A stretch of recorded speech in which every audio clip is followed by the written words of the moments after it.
शिक्षक म्हणून आपल्याला जे विविध प्रश्न पडतात त्या प्रश्नावर आधारितच हा आजचा घटक आहे का आपण विद्यार्थ्याला शिकवल्यानंतर ते त्याच्या जीवनात त्याचा उपयोग तो किती करू शकतो. एक घटक शिकवल्यानंतर दुसऱ्या घटकाचा त्याच्याशी काही संबंध आहे का, किंवा एका घटकाचा परिणाम दुसऱ्या घटकाच्या अध्ययनावर होतो का, असे अनेक प्रश्न शिक्षकाला नेहमी भेडसावत असतात. आणि बऱ्याचदा आपण असं म्हणतो का तुम्हाला त्या दिवशी शिकवलं होतं, तुमच्या अजिबात कसं काय लक्षात नाही, त्या दिवशी तुम्हाला याबद्दलची माहिती दिलेली होती, ती तुम्ही का लक्षात ठेवली नाही, असे विविध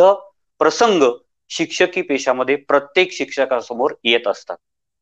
त्याचंच उत्तर म्हणून अध्ययन संक्रमण, द ट्रान्सफर ऑफ लर्निंग, हा टॉपिक आजच्या तासामध्ये आपण घेणार आहोत. यामधून ट्रान्सफर ऑफ लर्निंग कसं होतं,